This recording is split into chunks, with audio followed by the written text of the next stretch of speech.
गरीब चिड़िया की कहानी। एक बार की बात है, एक बड़े से जंगल में सोनू नाम की एक चिड़िया रहती थी। सोनू बहुत गरीब थी। वो अकेले ही एक बड़े से पेड़ पर अपने घोंसले में रहती थी। सोनू दिल की बहुत अच्छी थी और बहुत मेहनती भी थी। वो हर दिन खाना ढूंढने के लिए जंगल में घूमती रहती और शाम तक वापस अपने घोंसले में आकर सो जाती थी। उसने बहुत मेहनत से अपने घर में अब बारिश के मौसम के लिए खाना जमा किया था। वो जंगल में जानवरों की मदद करती थी। उसके बदले जंगल के जानवर उसे खाने की चीजें दिया करते थे। बस उसी में उसका दिन गुजरता था। एक दिन की बात है, जंगल में उस दिन बहुत जोर से बारिश हो रही थी। सोनू अपने घोंसले में आराम कर रही थी। अब बारिश का मौसम शुरू हो चुका है। मैंने इतने दिन मेहनत करके अच्छा खासा खाना जमा कर रखा है। अगर बारिश लगातार हुई तो मुझे परेशान होने की जरूरत नहीं। ऐन मौके पर खाना ढूंढने की जरूरत नहीं। सोनू, तुमने बहुत अच्छा काम किया है। ऐसा वो खुद को ही कहकर खुश हो जाती है। तभी उसे किसी के कराहने की आवाज आती है, जैसे कि कोई बहुत जख्मी हो। ये किसकी आवाज थी? कहीं कोई जख्मी तो नहीं हो गया है? मुझे जाकर देखना होगा। सोनू अपने घोंसले से बाहर आती है और आवाज कहाँ से आ रही है ये ढूंढने लगती है। तभी उसे वहाँ पर एक बहुत बड़ा गरुड़ जख्मी हालात में मिलता है। वो जल्दी से उसके पास जाती है। अरे, तुम्हें क्या हुआ? तुम इतने जख्मी कैसे हो गए? गरुड़ बोलने की हालात में नहीं था, इसलिए सोनू उसे जैसे तैसे अपने घोंसले में लेकर आती है। उसके जख्मों पर इलाज करती है। 2-3 दिनों तक सोनू उस जख्मी गरुड़ की सेवा करती है। सोनू ने जमा किया हुआ खाना उस गरुड़ को दे देती है। 2-3 दिन बाद गरुड़ ठीक हो जाता है। ठीक होते ही वो बहुत ही जल्दी में होता है और सोनू के घोंसले से उड़ जाता है।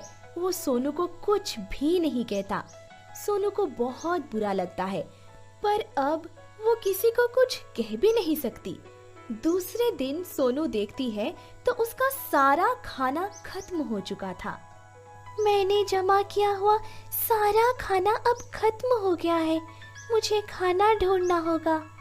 ऐसा कहकर वो अपने घर से बाहर आती है। तब देखती है कि गरुड़ वहाँ पर आया है। अरे, तुम यहाँ क्या कर रहे हो? क्या तुम्हें और चोट लगी है?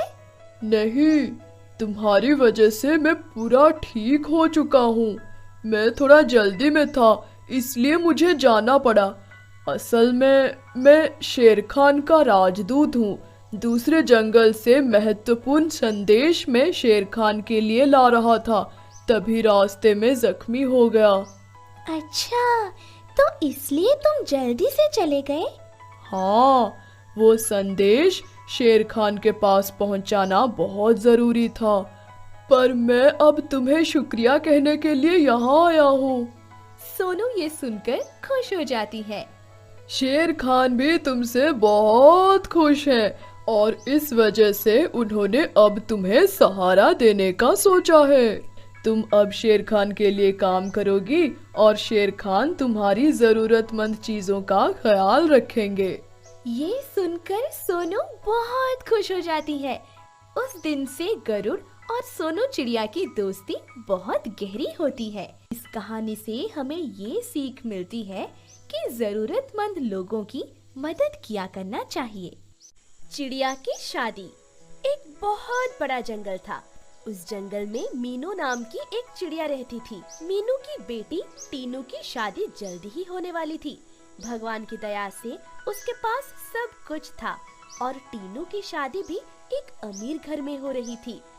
सब कुछ अच्छा चल रहा था। सब बहुत खुश थे। टीनू, मैं तुम्हारे लिए बहुत खुश हूँ। तुम्हें एक अच्छा घर मिला है। वहाँ तुम बहुत खुश रहोगी। हाँ माँ, लेकिन मैं आपको और पापा को बहुत मिस करूँगी। बारात आ जाती है। अब शादी का दिन आता है। सब लोग तैयारी में बिजी थे, लेकिन अचानक से घर में हंगामा मचता है। मीनू चिड़िया के घर में आग लगी थी। सभी रिश्तेदार अपनी जान बचाकर बाहर भागते हैं। सभी बाहर आ जाते हैं। मीनू चिड़िया का पूरा घर जलकर राख हो जाता है।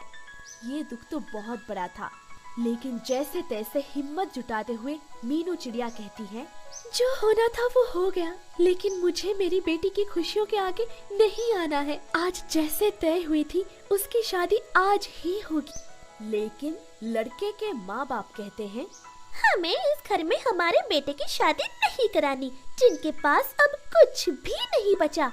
मेरे बेटे के लिए तो मैं किसी अमीर घर की बहू लाऊंगी। अरे आप ये क्या कह रही हैं? आप हमारे हालात समझने की कोशिश तो कीजिए। हमें और कुछ नहीं समझना, ये शादी अब नहीं हो सकती। हाँ। और बारात वापस चली जाती है। टीनू को तो क्या करे कुछ समझ नहीं आता। अब माँ बाप को सहारा दे या अपनी शादी टूट गई इसलिए रोते बैठे। उसी वक्त अपनी बेटी की बारात घर आए वापस चली गई। सदमा टीनू के पापा नहीं सह पाए और उसी दिन गुजर जाते हैं। हर तरफ से अब टीनू के सर पर दुख मंडरा रहा था। अब पापा नहीं रहे, वो अकेली ही अब माँ का सहारा थी। इसलिए उसने अपनी हिम्मत जुटाई। उसने अपने घर पर काम करना शुरू किया। बहुत मेहनत करके टीनू ने उसके और मीनू चिड़िया के रहने के लिए घर बनाया। अपने पति की मौत की वजह से मीनू चिड़िया कुछ काम नहीं कर पा रही थी, इसलिए घर के सारे काम टीनू ही कर रही थी। एक दिन टीनू कुछ लकड़ियाँ लेने बाहर जाती है। तब वो देखती है कि उधर एक कबूतर जख्मी पड़ा है। वो उस कबूतर के पास जाकर देखती है तो वो कबूतर दिखने में बहुत ही खूबसूरत था। पता नहीं ये कहाँ से आया है, इसे यहाँ तो पहले कभी नहीं देखा, लेकिन पहले इसका जख्म ठीक करना होगा। जैसे तैसे टीनू उस कबूतर को अपने घर ले आती है। अब कुछ दिनों तक वो इस कबूतर के जख्म ठीक करती है। आखिरकार वो कबूतर एकदम ठीक हो जाता है। मुझे बचाने के लिए आपका बहुत बहुत शुक्रिया। ये तो मेरा फर्ज था। वैसे आपका नाम क्या है? ओह, मेरा नाम जानी है। मुझे अपने घर जाना होगा। मेरे माँ पापा मेरी वजह से परेशान होंगे। हाँ, ठीक है। और वो कबूतर चला जाता है। टीनू बहुत उदास हो जाती है क्योंकि उसे वो पसंद आने लगा था, पर वो कुछ नहीं कह पाई। तब उसके घर पर कोई आता है। वो जाकर देखती है तो घर के बाहर जानी कबूतर उसके माता पिता के साथ आया हुआ था। अच्छा, तो तुम ही हो जिसने मेरे बेटे की जान बचाई। आप यहाँ क्या कर रहे हैं? मैं यहाँ आपकी बेटी का हाथ मेरे बेटे के लिए मांगने आई हूँ। क्या कहा? हाँ टीनू, मुझे तुम बहुत पसंद आई। खुद कुछ कहने से पहले मुझे लगा मेरे माता पिता को ही साथ ले आऊं। तो क्या कहती हो? टीनू चिड़िया शादी के लिए मान जाती है। दोनों की धूम धड़ाके से शादी होती है। टीनू को बाद में पता चलता है कि जानी कबूतर बहुत अमीर है और उसका दूसरे जंगल में महल है। भगवान जब भी देता है छप्पर फाड़ के देता है। एक बहुत बड़ा जंगल था। उस जंगल में सभी जानवर साथ में मिलजुल कर रहा करते थे। सभी की एक दूसरे के साथ दोस्ती थी। लेकिन उसी बीच एक कोको नाम का तोता रहता था। वो बहुत ही खूबसूरत था और बहुत अमीर भी था। वो जंगल में कभी किसी से बात नहीं करता था और जंगल के जानवर भी कभी उससे बात करने नहीं जाते थे। जानवरों ने कभी उससे दोस्ती करने की नहीं सोची। लेकिन उन्हीं बीच एक कालू कबूतर रहता था। वो हर रोज कोको तोता के पास उससे बात करने जाता था। कालू कबूतर दिल से बहुत ही अच्छा था। जंगल की जानवरों की मदद करना उसे बहुत पसंद था। कुछ ही सालों पहले जब जंगल में आग लगी थी, तब कालू कबूतर ने कई जानवरों की जान बचाई थी। लेकिन उसी हादसे में कालू का आधा चेहरा जल गया था। लेकिन उसे इस बात का कोई गम नहीं था। कोको, आज तुम क्या करने वाले हो? चलो साथ में शॉपिंग करने जाते हैं। शॉपिंग करने? वो भी तुम्हारे साथ? मुझे तो तुम्हारे साथ दिखना भी पसंद नहीं है, तो मैं भला क्यों तुम्हारे साथ बाहर जाऊं? क्यों नहीं? मैं तो तुम्हारा दोस्त हूँ ना। तुम और मेरे दोस्त, शक्ल देखी है आईने में। तुम जैसा बदसूरत कबूतर मेरा दोस्त नहीं हो सकता।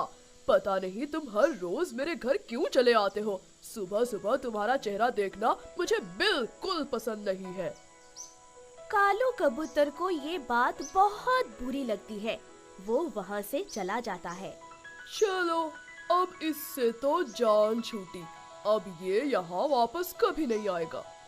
कालू कबूतर वापस जा रहा था, तभी उसे जंगल के जानवर रोक लेते हैं। कालू, तुम क्यों उस घमंडी तोते के पास जाते हो? उसने कितनी बुरी बातें कही तुम्हारे बारे में। उसे पता भी है तुम्हारा चेहरा क्यों जल गया है। तुम नहीं होते तो आज मैं और मेरे बच्चे जिंदा नहीं होते।